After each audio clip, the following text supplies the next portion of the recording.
Sooner or later, the body degenerates. One day this body is going to go. Do I die with the body? Or am I something that survives the death of the body? That was not born with the birth of the body, that does not age with the aging of the body, that does not die with the death of the body. That witness consciousness is right here. It's by the light of that that we experience everything. And you are that. Third stage, there's one more stage left. When you hear such a thing, wonderful, this witness consciousness, I am this witness consciousness, great, let me experience it. The fourth stage comes and tells you, Drigeva nadrudrishyate, unfortunately, the witness cannot be seen. I can see the shocked expression in most of your faces. Swami, you should have told us this earlier. I wouldn't have signed up for this course. Can I have my $3 back? More than 100 years ago in London, Swami Vivekananda was giving a talk on Jnana Yoga, and he said exactly this thing. The self cannot be known, is not an object of knowledge. Then he says, hurries on and says, but you must not go away with the idea that it is unknown. It is more than known. In every knowledge, the self reveals itself.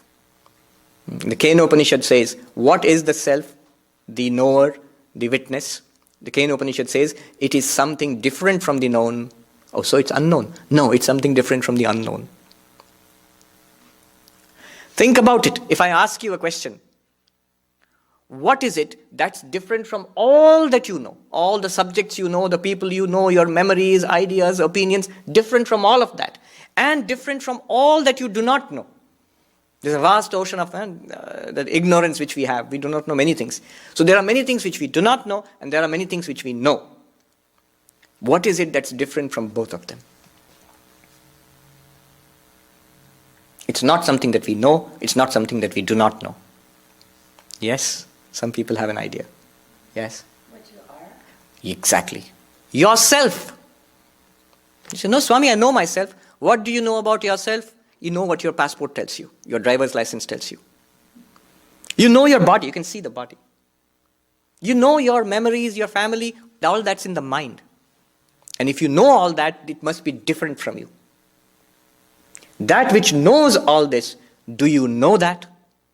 No. It cannot be an object of knowledge. And yet, it is not unknown. For what is more known than yourself? You know that you exist. You know that you are. It's exactly like, how do I know you are all there? Because I can see you. How do I know that my eyes are there? I can't say because I can see my eyes. I know that I have got eyes and they're in perfect working order because, not because I can see my eyes, because I can see you. Whatever I see proves to me not only that object is there, but also that my eyes are there. In the same way, whatever experience you have, you see something in the world outside, it proves that you are the conscious self. The first question from Nagaraj Desai from Germany. He asks, in one of your classes, you showed how we can understand the real nature of the self. You mentioned that one can understand this by asking the question, who am I? You showed that the answer for it can be understood by following the principle that whatever is an object in my awareness is not the real self. My body, my breath, my thoughts, my intellect and memory are all objects in my awareness and therefore not my real self. If we go even deeper, there is a blank, and because we are aware of this, even this is not the real me. Does attaining enlightenment mean experiencing the real nature of the self?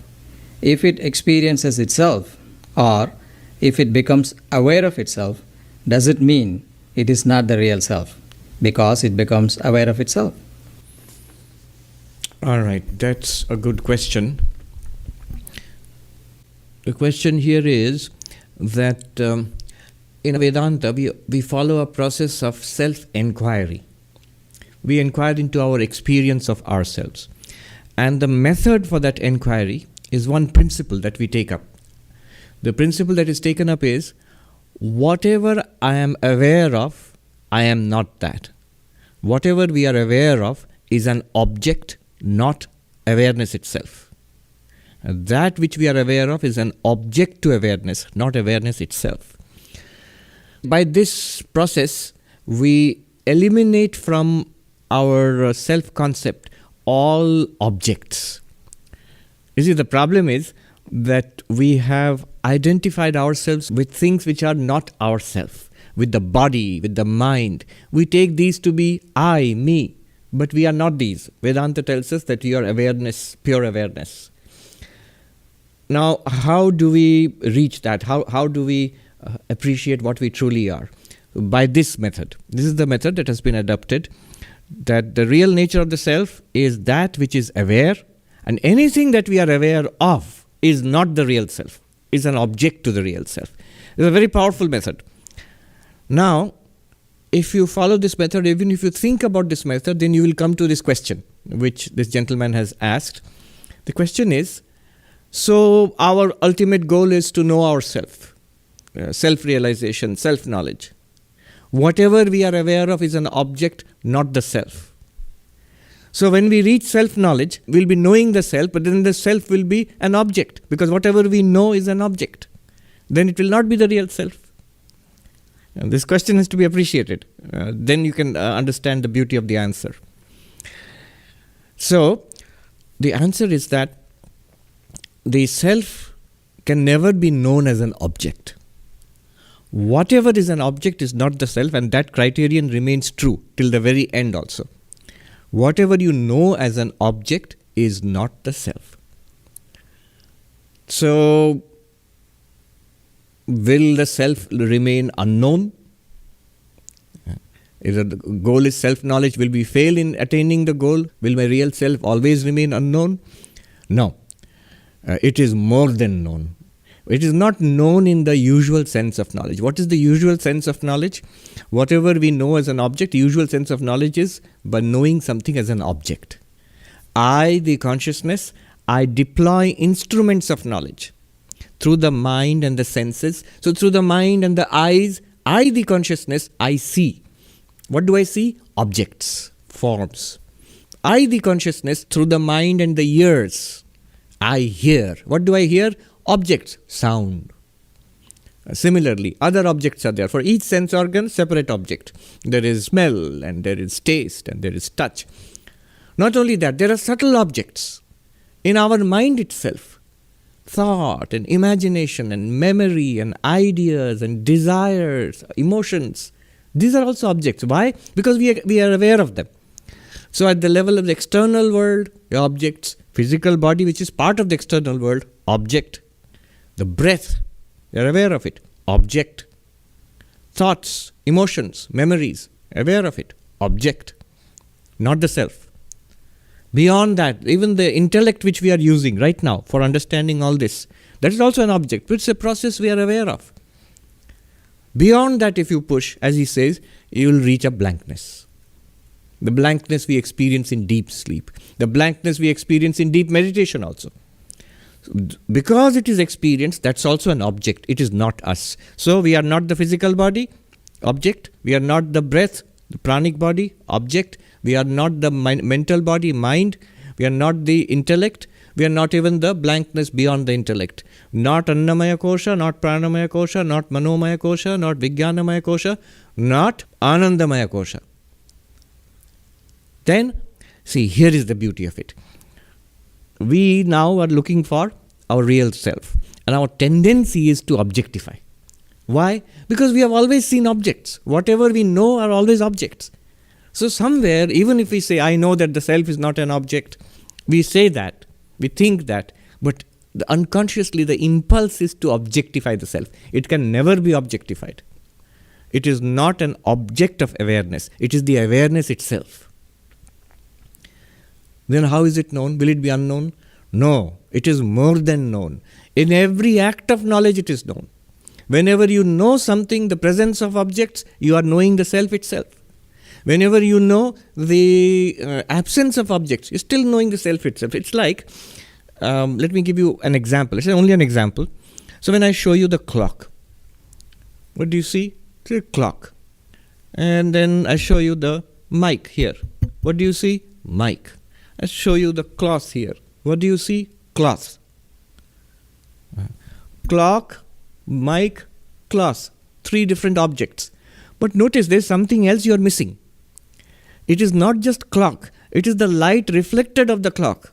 There is clock here plus light. The light is falling on it and then it's illumining the clock. So you're seeing the light. The same light falls on this mic and illumines it. It is mic plus light that gives you the experience of the microphone. It is cloth plus light which gives you the experience of the cloth. What is common to all of them? Clock is different from mic is different from cloth, but the same light is illumining all of them. In the same way, there is consciousness in every experience, in every knowledge of every object. One thing is there, consciousness is always there. Now, why did I say it's only an example? One thing one must be careful of here. The clock is a material object, but the light which is reflected from this clock is also a material object. So that does not apply to consciousness. What I mean is, in every knowledge, consciousness is there, but not as an object, as the illuminer of that object. Once we realize that, then we will find it in every knowledge. In Kenopanishad it is said, Pratibodha viditam matam amritatvam hi vindate. In every episode of knowledge, in seeing, hearing, smelling, tasting, touching, in thinking, remembering, understanding, forgetting, loving, hating, whatever it is, the same consciousness is shining everywhere, but not as an object. So it is self-revealed. Self-revealed. Self-revealed is in Sanskrit swaprakasha. Swaprakasha. It does not know itself. It is, in English, self-revealed or self-luminous, swaprakasha.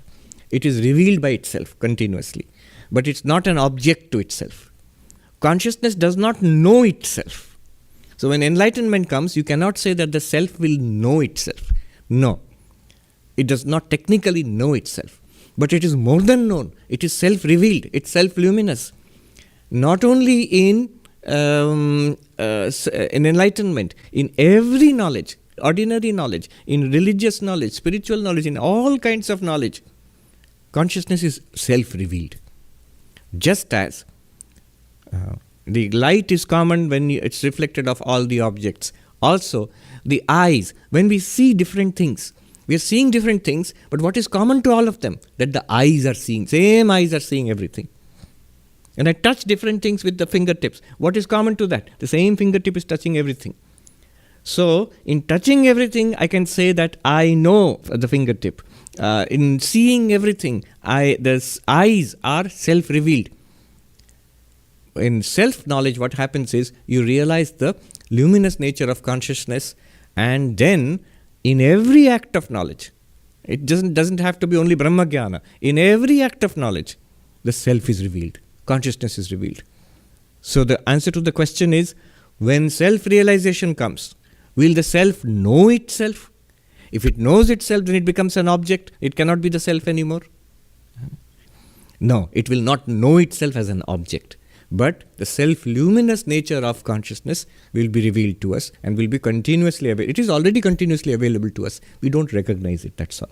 We will recognize it in, thereafter, every act of knowledge, in every episode of knowledge, it will be recognized. And that is called freedom in Kenopanishad. Pratibodha viditam matam amritatvam hi vindate. In every cognition, when consciousness reveals itself, when you realize it, the presence of consciousness, yourself, the self, real self, that is called immortality.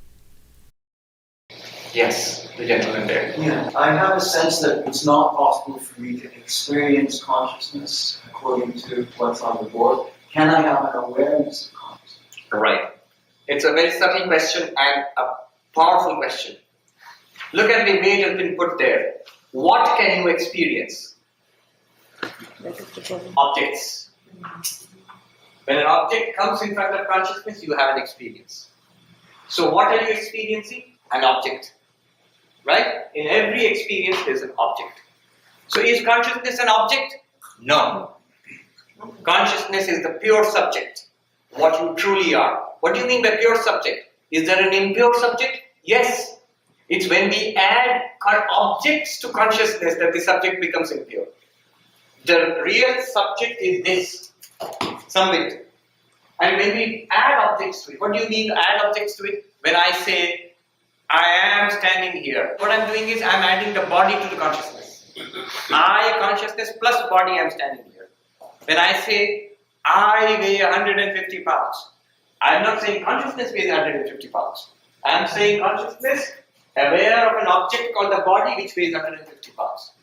Correct? So that's an impure subject. But the pure subject is consciousness itself. You, what you truly are. Can you experience consciousness? We have already said, note one thing. We have already said, consciousness is not an object. Clearly not. It is the subject which shines upon the object. Okay? And hence, you cannot experience consciousness as an object. But, here's the interesting thing. I'll just give you a hint. Here is the technique. In every experience, what is experience? A combination of the subject and the object. Consciousness plus object, right? So, if you look at your experience, it's two things. It's you, the consciousness, plus an object. In every experience, because these two things are present, not only the object of experience, but the subject is also available. You can see mystified expressions. I'm saying something very, very simple. Like, our attention is so much on the object, we miss the subject. If I show you this, what will you say it is? You will say it's a pen. I will say no. It's a pen plus light reflecting of a pen. In fact, the only thing that is going into your eyes is the light reflecting of the pen. Your eyes are meant only for receiving light. Of the million things that you see, the eye does not receive any one of them. It just receives the light reflected from them. But we forget the light. We say this is a pen, this is a microphone, this is a man, this is a woman. No. All that you're actually physically receiving from the world outside in your eyes is light.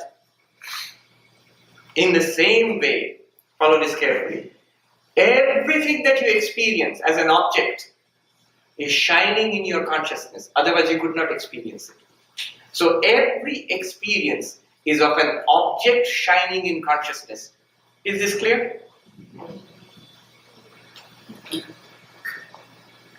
So that means every experience is consciousness plus object. In every experience, you, the consciousness, are being revealed. Not as an object, as the subject of that experience. Let me give you some little use, application of this. In Hindi they say rahasya, secret. This is a profound secret. For example, how do you use this? In every experience, consciousness is revealed.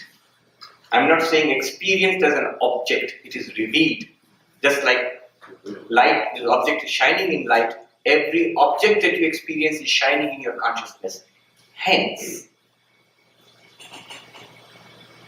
whenever you experience something, our tendency is to focus on the thing being experienced, not on the experiencer. Right? I'm seeing a pen. My entire focus is on the pen. But can I use this pen to become aware of the fact that I have got eyes and my eyes are open?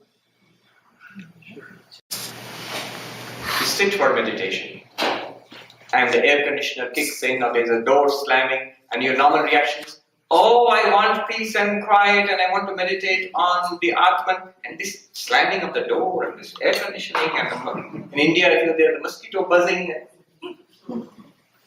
What would the Vedantin do? The air conditioner kicks in, the hum is revealed to me by me, the consciousness. That slamming of the door, in a flash, it reveals something to me. Where is the slamming of the door? Except in your consciousness. Everything that happens in the world will reveal to you the pure consciousness that you are something. Without that, you cannot experience. Even the most disturbing experience you have, irritating experiences, they are revealing to you that you are pure consciousness. Without this consciousness, how would you experience something irritating? Somebody wrote to, I think, Swami Vivekananda or the Holy Mother, I forget. And when I sit for meditation, the factory horn sounds. In the old days, for shift, changing of the shift in factory, it would be a big horn. It sounds, it's so disturbing. And the answer was, concentrate on the horn itself. What happens is it's revealing to you the consciousness within. I've known, actually, Swami is using it. A drill outside. You cannot meditate. It's horrible. It puts that person into ecstasy. Because that roaring, vibrating sound is manifesting an ocean, an abundance of consciousness. You cannot get away from it.